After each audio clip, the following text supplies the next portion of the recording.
And we are back with Game 2 of the St. Clair College versus University of Toronto Mississauga preseason in the CSL hosted by, or CLOL, excuse me, hosted by the CSL Collegiate Star League. I'm joined here with Daniel, Saved One Mena. How are you doing? I'm doing really good. This is going to be an awesome game number 2. We already saw game number 1.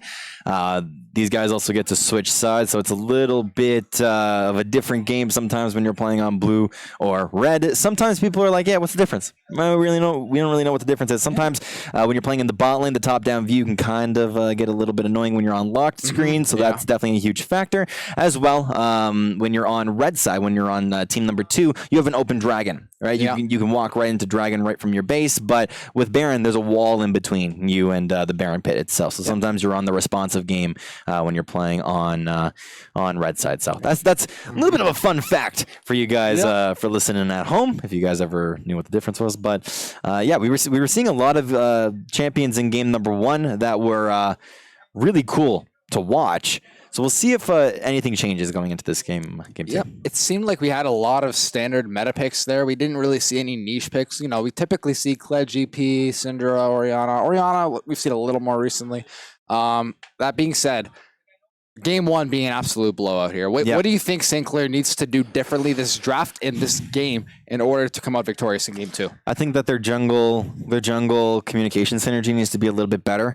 Because I think that Jarvan, at least my opinion, Jarvan taking the red Krugs Raptors was horrible. Jarvan can't really take Raptors all that effectively, and even after you take Raptors, you just end up being very low. And I think the only reason why he ended up doing that was because he kind of defaulted to the solo queue mindset, where you're like, I could just go back to base now, right? The enemy jungler isn't going to really be proactive, but you saw there the Lee Sin just absolutely started to pop off, right? He capitalized on that. It was a very simple red buff Krugs into enemy blue buff, and it would have been Lee Sin either trying to invade, I think that's what he was mainly going for, trying to get an invade kill, and if not, just try and get the blue buff. And that's what he ended up doing. It was very simple. That's very, very risking pathing. Even if you're assuming that Lee Sin was starting bot side, it's still very risky, because if he is starting bot side, he's going to do his blue buff. Typically, you don't see them going for the Gromp or the Wolves early, just because those bot side camps are typically a little bit poorer as far as the Gromp and Wolves. So you see a blue buff into red buff into Krugs to hit level 3. And then from there, he might gank a lane or go for an invade like we mentioned before. And if you're full clearing bot, that's 3 camps right there. Not to mention very poor camps for J4 to take. So you're probably going to run into J4 going on your top side. Guaranteed, whether he's starting there or not. Like, he's going to clear his red buff and then invade you, or he's going to start blue buff and then clear his top side and then invade you either way. So it's very, very questionable pathing from J4. I don't, like you said, I don't necessarily agree with it. If he's going to play J4, I think he did okay in team fights that game. But I don't think the team knew how to play around it very well. I wasn't a huge fan of the Black Cleaver. I think that a lot of the higher elo Jarvan mains are starting to realize that Black Cleaver is just not good. It's very gold inefficient as well. Well, when you're playing a champion like Jarvan, you need to get in the middle of a team. And of course, Cleaver does a good amount of damage and has a little bit of tanky stats, but we see at Worlds how Jarvans, they'll take the Conqueror, but they end up going Cinderhulk into Gargoyle Stoneplate. It's just super, super tanky. Try and get as tanky as possible, because you are not the carry, right? You don't have the kills early game, and he didn't really want to switch up his build for anything. It was just try and get a little bit of damage, a little bit of tankiness, but no, you have to go full on tank when you're in that state, and just try and get to the middle of a team, because like you were saying, he did his job. He got in the middle of a team and allowed Galio to ult off of him. The only thing that I could kind of see off of that is that he might not have went in at the right times a lot of the times, because Galio, in a lot of cases, would only get maybe one person off of the ult, and it would be someone on the outskirts. So it wasn't even that big of a knock up. So I think that they have to kind of shift around. I think, honestly, shift around the bot lane and just focus around them, right? Of course, the Tristana was really good, but Tristana bot lane, I think Tristana is good, but I think you could have definitely picked something better than that. Just try and play around your bot lane, because Blinn and Apex, my God, those guys are crazy together. Yeah, I could not agree more. I definitely think Blaine and Apex played that really well last game. Getting into Champ Select for game 2 here, we see University of Toronto Mississauga ban away the Pantheon again. Not too surprised about that. St. Clair returning with the Gragas, and University of Toronto Mississauga banning the Swain. The Swain pick. We've seen Apex. It a lot. of different places recently. Yeah, it's mainly targeting Apex because he loves to play the Swain bot lane. Yeah. Which is super weird, but it works. So Yeah, sometimes the grab definitely helps you out if you get even just a little bit of a CC. I can't remember which. Probably the Ashe. I think that Ashe Swain would be really good together because you just have 2 pulls coming in from Swain, so they can definitely do that. But I want to see what these guys try to adapt to. Do they change anything up or do they shift?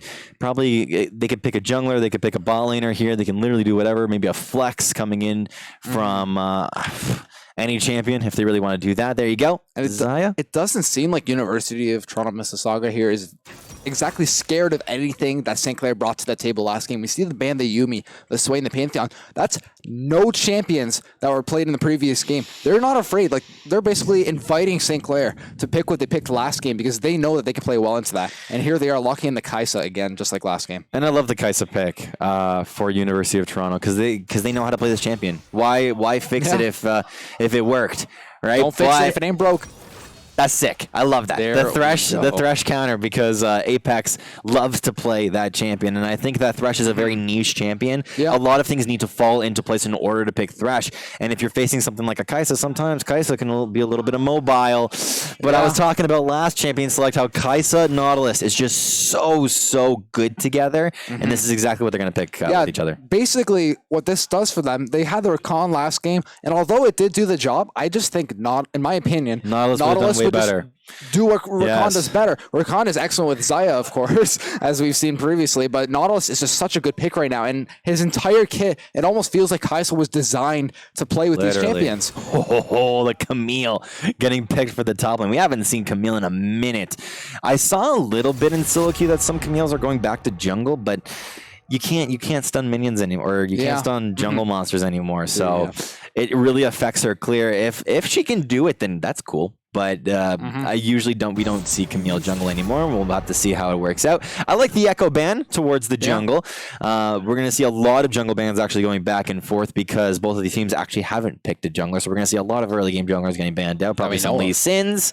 Probably some Lee Sins, maybe some Jarvans. We'll see how it all pans out. But more bans over towards Toronto. Yeah, another thing that we kind of missed here was that St. Clair actually took away the Syndra from Toronto Mississauga here. And Syndra was a huge pick for Toronto Mississauga in the last game. Completely carried the early game out of, just destroyed Orianna, made her irrelevant, and then eventually carried their team to victory. And instead of just banning the Syndra, counting Syndra, they're just going to take it for themselves here. Why not? And they must really be thinking that the young Falcon has fully recovered from that last game, because you could probably tell that he must have been tilted after the last game, missing Orianna ults. He played pretty well, but obviously I think he wanted to do better, and they're basically giving him another shot here, saying, hey, you know what? We think that you can carry this game. We're going to give you Syndra here, and here you go. I think the one thing that's good is that we were hearing a little bit of the team communication going on in the other room, and they were laughing even throughout the late game, right? They weren't even tilted, and that's one thing that's really good of seeing out of a team, is that they can, even when they're losing, they can still come out. The Nunu. What? And Willem. You can't forget about Willem. Our producer is a huge Nunu main. Nick's really happy right now. Yeah, exactly. And Nunu, what do you think about the Nunu pick here? He's really good in terms of objective control, and I think that if Active Force can do that, then that will be really good. We actually ended up seeing Nunu throughout. What was it? It was through just tryouts, and it didn't do well because he didn't really know how to play Nunu. But what's good about Nunu and Will right now is that he's got a lot of tankiness, so he can really help out in terms of the tankiness on the top side of the map. Yeah. He's got a lot of utility with the stun on the biggest snowball ever, as well as the little snowballs that he can dish out. But hey, we'll talk a lot of.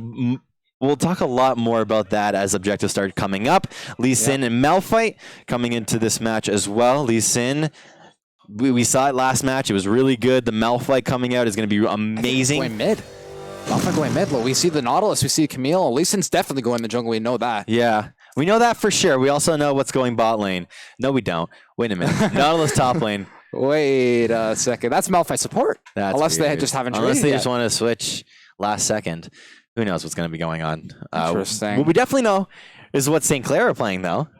I like their comp. I really like the Poppy pick here. I think that Poppy counters a lot of what they're trying to do here. You got the Kai'Sa trying to ult in. You got Camilo going in, Lee Sin going in. Basically, I'm not sure. Does that stop the Malphite ult?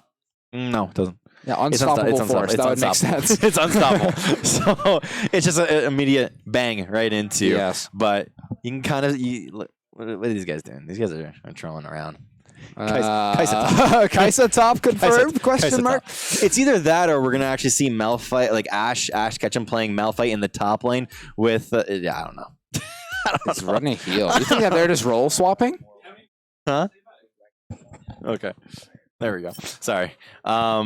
But yeah, like interesting. We have no idea what's gonna be going. Actually, no. Yeah. I Okay. think there we go. Okay, we're good. Okay. We're switching ADC. I don't know what Toronto. Okay, I think what's going on here, Amishio is actually going to be going support. This game, he's playing Nautilus. Yes. 1-3-2. Malphite top, Kaisa, and Camille mid. Camille mid is kind of the off pick here. We don't usually see. What do you think about Camille mid? We saw a lot of Renekton mid, and I think that's the only bruiser that we ended up seeing out of Pantheon as well sometimes. Oh, sorry. My apologies. We saw a lot of bruisers throughout the mid lane, and I think the start of that or at least throughout the LCK season and LCS, is we started to see a lot of bruisers go towards that mid lane. Yeah. And it was really good to see Renekton come through. We saw Vladimir a little bit. We started seeing a lot of top laners start to go mid. I think at one point we saw Colette. Aurelia was another huge one. Yeah. So now we get to see how Camille does versus something like Syndra, and I think that Syndra can definitely counter because Scout of the Week is just super strong versus someone like Camille that loves to bounce off of walls. If you can stop that and if you can time that correctly, Young Falcon's going to have an absolutely great time in this mid lane. And I love how he ended up choosing Poppy as a tank in the top lane because Kled, you had to focus top lane. You had to get the Kled ahead, and they weren't able to do that. So now putting Poppy in the top lane, a tank is a tank. That's what I love to say, is that regardless of what you do to Poppy, regardless of what you do to Malphite, a tank's going to be a tank at the end of the day, so you don't have to touch that lane.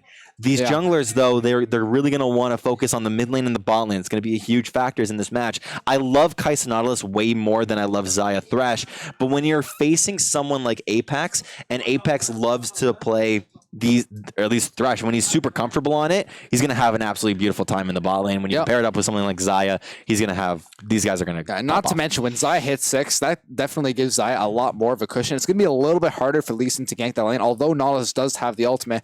Xayah can just go invulnerable for a quick couple seconds, has the Thresh Lantern as well to try to get out there. So it's going to be a little bit of a harder lane to gank post 6. That being said, though, definitely probably, in my opinion, the target lane to gank, as you got the Nautilus set up there as well. So we talked a little bit about the bot lane. What do you think about the jungle matchup here? Because we see that Nunu and Lee Sin are typically both really good at taking objectives here. Yeah. I don't want to smack talk Nunu, but I think that Lee Sin is definitely the better champion in this matchup, at least because Lee Sin is just really good at getting around. We saw it work wonders in the last match, and I think he's going to literally do the exact same thing in this one because of the gap closers that he has on Syndra. Syndra's going to have a really hard time in this mid lane if Lee Sin ends up camping him, and I think Lee Sin just has complete reign in the jungle presence. But if this guy's a good Nunu player, we've seen what Nunu's can do. We know that the objective game is just going to be completely in Nunu's hands. He has 2 smites. He loves getting around in terms of the snowball, as well as the absolute zero, I think is what the ultimate's called. Yeah. So I think that Nunu's going to pop off post level 6. But if Lee Sin can get around in the early game and basically get 3 kills by 6 minutes, then Lee Sin has done his job. It's going to be really hard to kind of analyze on how this game is going to go, because we see that it almost looks like that both of these teams have counters for each other. We see that Perks fanboy here on the Camille, he's going to be able to get out of a Syndra engage, for example, by hooking to wall and getting out. And Syndra also has the same tool to counter that same ability on the engage here. As we get into game number 2 here, St. Clair College versus University of Toronto, Mississauga, excuse me. Yep. And looks like we see a little bit of a different start here. Yeah, just a little bit. They all want to try and stack up this bush. I like the 5-point coming in from St. Clair. They're trying to be consistent in that sense. But University of Toronto, they're just trying to bush camp, and this is honestly a counter.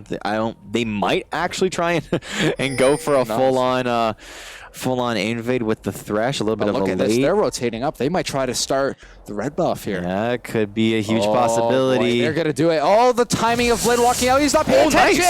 Nice flash coming through for Xayah, but other than that, it's going to be it. Yeah, Amishio, look at the flash hook on the Xayah there. Blinn, I just don't think he was paying attention, or maybe he was baiting it. I'm not quite sure, to be honest there. Yeah. That was a little bit of a risky if it was a bait. Yeah. But, yeah, we see him both walk away. Lee Sin walking towards his blue buff to start that. Yeah, They're going to do the same thing as last time. I think he's going to look for a little bit more of a leash here because we see that blue buff has a little more armor than red buff does, and the red buff having a little more magic resist there. So he's going to need a little bit of help there. Yeah, I definitely love how Lee Sin is calling over for a jungler here because red buff usually it gives you the sustain in the jungle, so Lee Sin can do that on his own. But now he's calling over for the top lane support. Both of the junglers actually starting on the top side, and I love what Active Force is doing here. Just try and take the snowball and not waste any time. Sometimes milliseconds actually really do count.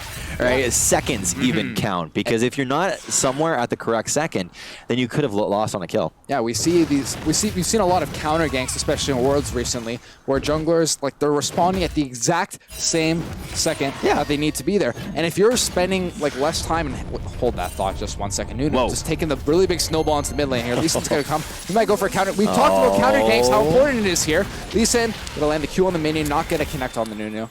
And that's just gonna be a little gentleman's agreement there to back off. Yeah, both junglers missing all of their skill shots, so they say good day, sir, and they walk back into their own jungle. We do see Nunu though, seeing exactly what he can do in terms of jungle rotating pressure. Definitely wanted to try and disrupt Lee Sin in all of his jungle clearing ways. So now Nunu gonna go back. Another stalemate coming in from this one. I would not be surprised at all, though, if they return gank mid, because I do think mid lane, although it is a really small lane and it's like they're pretty close to their turrets, I do think that both champions have pretty good setup. Look what we see here. Lee Sin's already returning. Camille's going to go in. Flash Eon Hawk Falcon here. And then, oh my goodness. Wow. Okay, so they're going to pick up first blood on Syndra. Burning Syndra's flash as well, mind you. So neither champion mid having flash, but hang on a second. Lord is going to do a little bit of damage to Ashe. He's going to shove that wave in. I would not be surprised to see him back off here, though, as we see Lee Sin rotating to the top side. Just stay around a little bit. That wouldn't be a terrible back, in my opinion. Yeah, I was going to say is that Poppy usually wins this matchup in terms of the early game, just because Poppy is really, really good at bullying her opponent. When it kind of becomes a little bit more similar is when Malphite ends up getting boots. And bot lane, yep. Huge snowball here. That was Cancel sick. the Nautilus. That was sick. He's going to get rooted in. Xayah potentially picking there up. Blinn will pick up the kill onto the Nautilus here. Amishio's going to fall. Didn't have flash. He must have burned. Oh yeah, that's right. He burned that on that invade level 1. They took advantage of that. That's really good of Active Force to recognize that they burned the flash early, and that's a good lane to set up a kill. And there you go. Yep, that definitely really good coming out of St. Clair. But in the top lane, he just kind of showed himself. Yeah, just kind of showed himself, and he didn't want to go for it, which is a good call. Yeah. Personally, I think that's a pretty good decision to not back off there, especially, oh my goodness. We got a lot of action here in this early game. I love it. This is way different than last game. We saw the early fight mid, and then it kind of slowed down after that. And it's what I was talking about in Champion Select, is that when you have someone like Apex and he knows how to play the Thresh, he's definitely really good at capitalizing on a lot of these mistakes. So we hopefully get to see a little bit more Thresh play out of him, because so far from what we've seen, he's played a really good game. Yeah, already. We saw the fight bot just now. We saw a little bit of going on earlier. And yeah, look at, seems like top lane. Poppy still has not gotten a recall. So honestly, if I was Lee Sin here, I think that's a pretty good lane to gank. Yeah, sure. Definitely really good coming out of both of these junglers in terms of priority on where they want to go. Can be a little bit faster from young Falcon. He has to be a little bit more responsive to that hook shot off the wall, because from what we saw in that early gank, he was just super surprising, right? Yeah. Hook shot onto the wall and just immediate flash onto you can be huge sometimes. But Nunu doing Nunu things. Let's see if he actually goes for this. Because they do have priority around this river. Lee Sin doesn't know either. Yeah, it will be really interesting. Because Lee Sin does not have any vision on the dragon. He has no idea where Nunu is. He's going to look for something mid here, but I don't know. No, not going to connect on the Q there. Both just going to walk out, pop potions, get back to farming. But I would like to see a little bit more priority around this dragon right now. What do you think? Yeah, I think that's a huge priority coming in for both of these junglers. You can kind of see Nunu going in, the hook landing. Oh yeah, here they go here. Blend gonna, oh, Apex Snipe actually gonna take that kill there. And we got a teleport coming in for the Poppy trying to join the fight. A little bit late, not gonna get anything there. Poppy gonna need to go back top lane ASAP there. Malphite just freezing that wave there. And that's gonna be a nice pickup for Mississauga here. Yeah, definitely a really nice, a single kill at least going over. I think it was 1 for 1 at the end of the day, but Kaisa ended up getting just 1 kill, which is really good for herself, netting herself a pickaxe. Early game, but now she gets to go back to base. Young Falcon gonna go all in here, and the Ignite will finish off Burst Fanboy. Really good read there by the Young Falcon, knowing exactly how much damage his abilities were going to do. When he's playing something like a Syndra, it's a little bit better than Orianna, because Orianna, of course, can push out the lane early, but once Syndra starts to get a couple of items, then the burst is just super, super insane. I remember way back when Syndra was meta, it was just press R and win game. So now you're starting to see Syndra. She has to land all of her abilities, and then she wins the game. But it's still really, really good. They're being rewarded for that as well. There you go. Yeah, so it all makes sense right now. Nunu also trying to get into the enemy jungle and just try and do Nunu-type things, which is really good. Trying to take the blue buff here. It's usually what you want to try and do is Nunu. Try and, or at least if you see the jungler on the opposite side of the map, just try and go into the enemy jungle. And that's exactly what we saw. We saw Lee Sin's clearing a ward around the dragon. They knew that he was bot side. Malphite just recalled. So really good communication by St. Clair there to try to take that blue buff. But that being said, Lee Sin's going to go for the dragon here unseen. No wards. You can also see Apex. He kind of knows what's going on here. Obviously, if he tries, or if he wants to try. Oh, he's going to look over and he's going to be seen. That's a really healthy dragon. You can see the ping going down onto it. So they know that they're on it. Nunu, obviously not in the area, and no one can really follow up. Mid lane having priority for Camille, and bot lane having priority for their own lane. That's gonna mean a dragon. Now, we saw this last game where Toronto Mississauga was doing a really, really good job in the early game, taking objectives with their lane priority, and we see it here again. And now might actually end up trading blue buffs as well. So Nunu kind of had a little bit of an early trade there with blue buff, but oh my goodness. Nice Apex Snipe gonna land the hook, and then Zaya's gonna be rooted as well. Blend still has the ultimate available. There he pops it right there, takes the lantern, and they're just gonna walk out. With that being said, we got a fight going on the other side of the blue buff. Burst Fanboy getting caught by Active Force and Young Falcon. Okay, he's gonna land the Q on the Young Falcon, and oh my goodness, and he's gonna get the last auto attack, and he's gonna live it. That being said, we still have more action going on the bot side as well. Active Force flashing out, joining the bottom fight now. Oh, it doesn't quite get out late on the lantern there, but Active Force is trying to run away, smiting for HP. Apex Snipe also getting hit by the Camille. Apex Snipe is going to get out. He will. Tried to do something a little bit cheeky, trying to get the hook off. Couldn't do that, which is kind of unfortunate. Lee Sin trying to look for literally whatever he can here if he wants to look for a dive. Lord in the top lane, though. It's acting a little bit more aggressive, as we know that Poppy absolutely wins this. Into Malphite at least before, or even after level 6. Malphite usually starts to pop off once team fights come around, obviously, because Unstoppable Force is just kind of crazy. Yes, and now that the fighting is kind of slowed down a bit, we've had it early, a lot of aggression early. I'd like to take a moment to shout out our sponsors for the stream here. We got St. Clair, SRC, St. Clair Alumni Association, Subway Canada, DX Racer, St. Clair College itself, Zekelman School of Business, and PC Outlet? Is that? Yeah, PC Outlet. So thank you guys so much for supporting this. We could not put this on without you guys. Yeah, we're sitting in DX Racers right now. Yeah, really comfortable. Exactly. Nice little sponsor. But Syndra going to be taking that blue buff, which is really good for herself. Nunu just doing Nunu things. What was kind of unfortunate is that Nunu actually ended up invading the enemy blue buff, but what he needs to try and prevent is the invade into his own jungle. If he can do that, then that'll be really good, right? So because invading is just one part of doing Nunu. The next part is trying to prevent the Lee Sin, or even trying to predict where Lee Sin is going to go, and unfortunately was not able to do that. So we need to watch Active Force as he starts to make his way around throughout these lanes. I think another thing that is really important about Nunu is not only counter-jungling Lee Sin, but counter-jungling Lee Sin while he's at his buff. Because that way he's wasting his time trying to get that blue buff, wasting his time trying to get that red buff, and he's able to just outsmite just because he has the, and here he goes here. He's going to go right on first Fanboy. But first Fanboy, like we mentioned before, just has that easy out. Yeah. Nice little game coming in from Nunu, and you didn't waste any time. You just walk into the mid lane with your snowball, see what you can land. If you can land anything, great. Built-in win, Drake. Exactly. And if you can't, you walk right on back into your own jungle. You do, however, give a little bit of information to the enemy on where you are. So that's why Lee Sin was trying to group up in this top side, maybe try and get a little bit of Rift Herald control.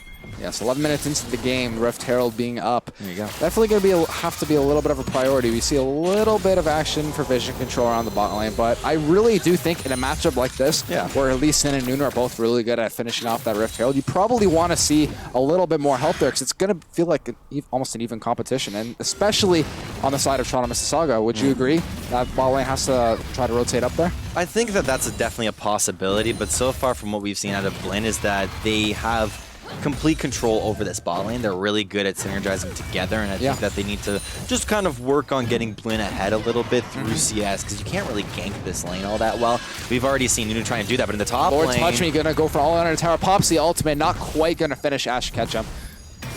He's gonna get another bonus plating here. Yeah, plus 160. That's it. That's all you really got to look for. Sometimes Nunu coming into the top lane. He's standing way too close to his turret there. Lord is just gonna get the stun and finish off the Malphite there for a free 1 for 0. Not to mention the plating that was previously got in. Look at all of this farm. It's great. That he's missing here. Definitely really good. Ash still having the TP available on the Nunu, or on the Malphite. Oops. Happens to the best of us. Happens. But Nunu now has complete control over this top lane. The only thing that's kind of preventing him from taking this Herald, or at least taking this Herald without contention, is that there is the Scuttler available on it. They already see that Lee Sin. They are aware. You already see that Lee Sin's on that bot side. See if it goes uncontested here. I would not be surprised. I could definitely see a Camille Malphite run potentially, because Camille, all she got to do, does she have team? I'm not sure, but hang on a second. Amishield gonna go all in on Apex Snipe. Apex Snipe walking away with barely low HP. Almost connects the hook on Amishield to pull him back underneath the tower. Barely gonna escape out alive there. And Blinn, getting a little bit of return damage, but Lee Sin showing up as well. They might potentially look for a dive. Lands the Q on the minion. Does not have flash available. Yeah. Just back off away from the tower. You don't really need to defend any plates, right? If a couple of plates go down, what's that even mean? In the mid lane, though, hook shot is down. Yes, first burn. That does not connect on Scatter the Meek. Getting him low enough. All he has to do is get him a little bit more low, and then can pop the ultimate. Young Falcon going to stall a little bit of stopwatch. Active Force, Poppy, the Storm. Going to finish off Perks fanboy. Yeah, really good gank going into the mid lane there. Camille just hook-shotting for no reason whatsoever, which is amazing. Lee Sin, though, might have his own catch. Yes, and here we go. Nice kick from Outcase. We're going to land on that. Amazing Lantern. Flesh almost connected there. And something that kind of went unnoticed there in that last fight was that Malphite actually tried to channel his TP into the fight, but Poppy did a really good job at canceling that TP from Malphite. What I was saying earlier is that Poppy usually wins this lane early, but if she can continue this momentum and not get camped whatsoever, then she's going to completely just take over this top lane and maybe even over this topside jungle. Usually what we see out of junglers is they'll take obviously that first tier 1, or top laners, not junglers. What we'll usually see out of them is they'll try and target this top side, get the top lane tier 1, and with the jungler try and invade this top side jungle, and all of a sudden they have just complete control over the top side of this map, which means complete control over Baron. That's coming up in just about 6 minutes. So already we're seeing just kind of the skeleton of what can become a really good top side camp. Yeah, I could not agree more with you, Daniel. And now, what I'd really like to see here is, we haven't seen a turret fall yet, but Apex Snipe, he's actually going to be roaming mid. Lord is going to be around as well. Perks fanboy going to use the hook shot to get out there. Lord had the flash available if they really wanted to commit to something like that. To something here. Oh, Lord is going to go in, but just walk away. A little bit of poke damage with the E there. Being said, red team got Nunu summoning Rift. There we go. This might be the first turret that we were looking for right here. Yeah. Definitely will. Yeah, it's going to get the charge off. Yeah. So first turret, going to go right on over to St. Clair, which is really good. That sometimes you just need to take the Rift Herald and get 1 tower, right? Sometimes you can't get the remaining couple hundred health that a turret has. Just place down Rift Herald. right? And it will net your team a lot more at the end of the day. Poppy also forcing, exactly. Malphite, since he did go into the mid lane to try and respond to literally whatever he could find, Poppy ended up getting the top lane as well, and she's able just to stay up here. It's still 15 minutes, right? Yep. You don't need the ball lane to go up for another 5 minutes, so you can just kind of stay. You can keep the Poppy up here and try and attract whatever jungle pressure needed. Usually we can't actually see Lee Sin ganking a lane like Poppy because of the little wall, the W that she's got. So that's why Lee Sin hasn't really been going top lane up. Yeah, and I don't blame him either. I definitely think that Syndra and Xayah are definitely higher priority targets, because although you could technically gank top lane, what exactly are you doing? But hang on a second. Alkays are going to go on to Young Falcon here. Young Falcon scattering the weak to send him away. Yeah, didn't actually end up landing the sphere itself. They're still going. Nunu is going all in here. Doesn't decide to pop the Glacial Storm there. Yeah, it's also a little bit unfortunate that Nunu didn't have the backup, because he was ready. You saw it. He really wanted to flash in and start using Absolute Zero, but he just wasn't really. He didn't have the backup. The Syndra just didn't really want to go in there, which is fine, right? Usually, when you still have your tier 1 in the mid lane and you're facing a lane that doesn't have the tier 1, you just kind of want to farm it out, right? Just try and get a couple of more items. We'll see if that ends up happening. It's not the end of the world either for Camille to lose that tier 1 either. If it was someone like Syndra that lost that tier 1, that's absolutely crucial, because when you're a control mage, you definitely need the support of your turret there in order to not be caught out. Because like, think about if Syndra was to pop up over there, but hang on, what is this? Perks is going to go in. Apex Snipe landing an amazing hook onto him. Blend going to land the root as well. Lee Sin landing the Q onto Blend, but he's going to hold it, wait for the ult to come out, and then, oh my goodness, he's still alive. Blend flashing out. Alkazer is going to fall. Perks fanboy fell just before that, and that is going to be a free turret as well for St. Clair College. Yeah, definitely really good getting a tower in the bot lane as well. Usually what you like to do is just towers in every single one of these lanes. You already got top lane tier 1, you already got mid lane. What's next? It's bot lane. Try and dive it, try and camp it, literally whatever you can do. And they just did it absolutely perfectly. St. Clair, so far, taking this matchup 3K, which is amazing, and they want more. Yeah, look at Apex Snipe actually going to tank a few hits there. They see that they only have 3 minions there, so I don't blame them trying to get a little bit more damage there. But Hooking Lord isn't going to do that much for you. That's a little bit of a greedy stay on Ishio. Going to have to flash out there. He's going to ult onto Lord. Everyone's following up here. I think Xayah recall, they need to get out now. I was going to say that Xayah might need to stay if they did want to try and go for something there. A really nice Lantern coming out. What we've seen out of Apex is him using his Lantern a lot to get priority targets out of huge situations. The Poppy was just able to tank up as many towers as honestly she wanted to. She already has Spectres. She already has the Sunfire Cape. She's slowly getting the Spear Visage, but then she also has the Armor Boots. So she was completely fine tanking that tower for literally however long she needed to. And throughout this whole entire time, Malphite smacking away at the top lane tower. Yeah, he's good. That turret's going to fall right there. That's pretty important as well. We see the Dragon coming up as well. I'm not quite sure which Dragon it is coming up. You mentioned Apex Snipe. He's done a phenomenal job so far. He's landing these hooks in tight situations. And St. Clair, they're able to play a lot more greedier than they typically were last game, because they have the Lantern to like get out of tricky situations. Yeah, Kaisa going back to base, wanting just a reset for this Dragon that's coming up. Both teams really, really want this one from the amount of priority that's on it. It's going to be a Wind Dragon, which is still fine, right? A Wind Dragon for both of these sides would be awesome. From what we've been seeing so far is that St. Clair really love to rotate throughout these lanes as fast as possible, and you can really, really do that with a Wind Dragon underneath your belt. Yeah, and something that we haven't really talked about too much this game, we see the Wind Drake now. It's going to allow them to rotate a lot faster. What do you think both of these teams' win conditions are this game? From what we've been seeing so far, I think that St. Clair loves to take objectives, and that's what they've kind of been playing around, which is really good, because that's what their comp is meant to do. Try and get the Nunu over to an objective, and you immediately secure it, just with having basically 2 smites. Your Q at this point does around 900 to 1,000 damage, and with the smite added on top of that, since you're level 10, you're kind of having around a 600 smite. So at 1600 HP on an objective, you can easily Q smite that, and you've already secured it. For Lee Sin, that's going to be a huge problem because Lee Sin loves to take objectives, but when you have someone like a Nunu, it's really hard to 50-50 a Baron. It's really hard to take Baron at that because you're just so good at getting in the middle of the team. What we saw earlier on was Nunu, even though he was kind of collapsed on by 3 people, he was still able to get out because of how tanky he is. He's slowly trying to build up his dead mans. We can see that right there. Apex. I'm not going to connect there, and then Lee Sin kicking Apex back into the team. Apex is going to go. Young Falcon going to have to pop the stopwatch there. This is really good. Oh my goodness. Kai'Sa's going to shut down Apex there. Oh, Malphite flash ulting, landing a 3-man knockup. Camille going to finish off Syndra as well. It's fine. Ash Ketchum, but might get out here. Pops the stopwatch, gonna have to walk out. No, he's gonna fall to Blinn in the turret. Blinn gonna finish off Ash Ketchum there. 1, 2, 3 ADS just barely walking out of a flash Q from Lord Touch. Oh my goodness, there it is. Lord Touch shuts down the Kai'Sa. But Perks is falling as well. Blinn gonna do too much damage. That was insane, Ouch just wanted to help out, but he's gonna fall as well, and that's gonna be an ace for St. Clair College, and now they're gonna start the Baron. And even the Baron at that, the whole entire team fight, you just have to watch what Zai is doing, what Blinn is doing, where he's positioning. Even though Malphite ended up getting a 3-man ultimate there was no one that could follow up. Malphite, he's not full AP Malphite, he's full tank Malphite.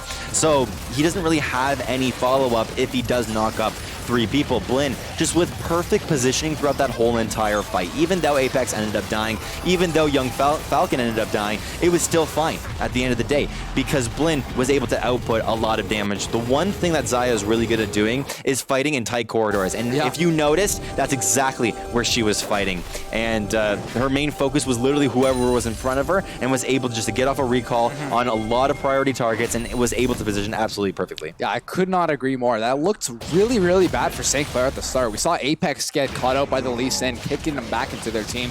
Young Falcon also got pretty low, but then Blinn joined the fight and just completely took them apart. Yeah, it was absolutely perfect positioning coming out of Blinn. We get to see if he can continue doing that throughout these matches. The only problem with having so many Mountain Dragons is when you can't actually use them. Yeah. You're not able to get onto towers, you're not able to get onto big objectives like Dragon, because Dragon now is in full on control of Nunu, as well as Baron. Baron's already taken. The one thing I do want to see out of St. Clair is better communication, because right now, they're kind of wondering, what are they doing right now? They need to get into a lane and try and take a tower, and that's usually how you try and crack open these tier 2s. You need a huge pick, or you need something like Baron. Yeah, I could not agree more. Oh, but Nautilus is going to cock him. He's going to go in. He's actually going to take it, drop the box. Nautilus is going to ult the Nunu and knock up Thresh as well. Apex getting really, really low here, but Lee Sin not going to be able to finish off. Blinn is going to finish off Lee Sin. Nautilus barely getting out with 1 HP. Oh, boy. Yeah, still really good 1, 2, 3. fight. They're going to die for him. Yeah, they're going to try and go for this right here. The snowball. Kai'Sa going to ult, try to juke it, going to get the shield, but just going to get caught out by Lord anyways. Apex Snipe still hanging it on with just under 100 HP. Yeah, they're going to get that turret. They're going to try to get more here. They still have Baron. They might be able to close out the game here. They got 30 seconds on Kai'Sa. They've got a lot of seconds left to kind of play around with literally whatever they want to do. They're probably only going to get an inhibitor here. If they do get a pick, then definitely they can try and go for something more. But Lee Sin coming up in just 2 seconds, right? You just got to try and get out and just kind of take what you came for. Really nice mid-game and even a Baron power play being played so far by St. Clair because, like I was saying, is that you either need a pick or you need Baron. Oh, just barely gets out there. Yeah, the ultimate would have stopped it, but could not throw down the Hextech ultimatum, which is kind of unfortunate. Yeah. But it's still all good. St. Clair, they now get to... they now get to reset. Yeah, we've seen St. Clair definitely play a lot more clean this game. Yep. Definitely cleaned up their act from the first game. We saw a little bit, last game, as much as they have, nice stun. Sorry, 1 second. Nice stun there on the Perks, but he's going to get out there. That being said, wow, flash away from Amishio as well. They're just burning all of their subs here. But what is there anything that you think that Mississauga can do to get back in this? I think that a really good team fight can really... I guess bring them back, and the one thing that's really cool is that since Kai'Sa is behind, she's going to be going for the Nashor's Tooth here, and because usually when you're playing Kai'Sa, you need to get into the middle of a couple of people in order to start doing a lot of damage. Yeah. But when you're kind of behind like this, you can't really do that. So using the W, the Kai'Sa W, is going to allow you to get a lot of poke off in a lot of these mid lane engages and even the mid lane skirmishes. So we can kind of see just every couple of seconds, we're just going to see the W go down the lane. Not to mention, on the side of Toronto Mississauga, they don't exactly have that much magic damage built into their kits. Yes, they have Malphite, but he's going full tank. Yes, they have Nautilus, but he's going full tank. Yeah. So definitely that on-hit build from Nashers will probably give them a little more magic damage, but even then, like, look at Poppy right now. She's 3-0-4. She's huge. She has Spirit Visage built as well. It's going to be really hard for them to try to get through those tanks. She's going to be trying to build the Frozen Fist here from what we see. We see the Sheen Glacial Shroud coming out for her. We also see the Nunu going for a little bit more of a tankier build, which is really good because Active Force needs that. At least him as a player is really good at building these tank junglers. Hasn't really adapted to the whole damage meta just yet, which is fine. You play towards your team's strengths, and it could really help you out in that sense. They really want to try and take this Shield gonna get caught out here, though. That's awesome. Oh my god, an excellent hook from Apex as well to follow up. Glenn is gonna end up slaying them. And stopwatch? Stopwatch pop from Young Falcon. All right, better safe than sorry, Exactly. I guess. Yeah. I believe Kaisa landed a W there as well, so they could have all in. But look at Malphite gonna get the flash out only on the Xayah, though. Gonna get hooked as well. Glenn doing so much DPS. Young Falcon gonna finish Ash, catch him there. And that's going to be 2 for 0, and it's 5v3 right now. They're looking for more. It's so incredibly good when the Malphite engages and you have somebody to zone off the rest of the team, because Camille was on the flanks ready to go in and was not able to do so because Poppy was right there saying, Tess, try and go in, and I'm not going to allow you to do so. A huge wave in the bot lane as well as mid lane. They're going to just try and take that and maybe try and rotate towards the top side. It's a very easy League of Legends play. Yeah, definitely very well communicated right now. You see them. They took the bot side, so what do? They rotated mid to try to get that while they had the pressure going in the bot lane. Now they're rotating top because that's all that's left. And then after that, you got Baron coming up in a minute, and then I would imagine that they're just going to look for this turret, reset, wait for the prio to come in through the bot lane, someone respond to it, and then just take the Baron. This is just one of those free towers that you can take for yourself. Don't go for anything more. Oh, Apex landing an amazing one. I just ate my words, man. Yep, exactly. Kaisa as well doing a lot of DPS. Gonna get hooks as well. Double kill. Lynn getting a double kill on the Malphite there as well. But look at Kaisa just doing as much as she can, trying to do so much damage. But we talked about this. You can't get through those. This guy's tanks. insane, Apex bro. With another hook. Oh my goodness. It was what, 3 hooks in that fight? That was insane, man. And Apex. All that's left is Ame Shield here to try to defend this. I'm almost speechless at the end of that fight because Apex ended up landing like you said, 3 hooks. This dude was just, who's next? Who's next? Who's next? 4. Let's get it. Ame Shield gonna have to hook back into his own fountain just to protect his KD. He's not gonna be able to defend this here. And game 2 is gonna go to St. Clair College. This guy. Whew. Why didn't he pick Thresh in the first game? Just pick Thresh for it. Yeah, exactly. That's all you got to do. 20-6 at the end of that game with a 13K gold lead. St. Clair, they definitely cleaned it up that match. Yeah, they definitely played so much better. Almost a mirror of last game, except the teams were flipped. I don't know. Maybe it's just red side. Something like that. Maybe we'll see. We'll see what St. Clair can do in this next match. But definitely, really awesome game coming in. That was a fun one. Yeah, as well as we get to kind of see what the jungler of St. Clair can really pull out if given the opportunity. And Nunu's his pick. I mean, he definitely seemed a lot more comfortable on Nunu than he was in the previous game. As much as he was trying to do stuff for his team in the first game on J4, it seemed like his team didn't know what to do with it. Nunu kind of staying with his team a little bit more, being like that tank to try to prevent them from getting onto their carries like Blinn. Like, think about it. How much peel did Blinn have in that game? It was just insane amounts. It was literally just, guys, stand as a wall in front of me, and I'm gonna work wonders, and that's exactly what he did. A beautiful game being played by Blinn and Apex. Like I was saying in game number 1, is that they need to do that. They need to play around their ball lane, and they definitely did that here in this match. We're heading into game number 3. Game 3. So this is going to be awesome. 3, yeah, exactly. So we'll talk a lot more about the game itself once Champion Select comes up, but I think we both need a little bit of a breather. So we will be right back with game number 3 of University of Toronto Mississauga versus St. Clair College.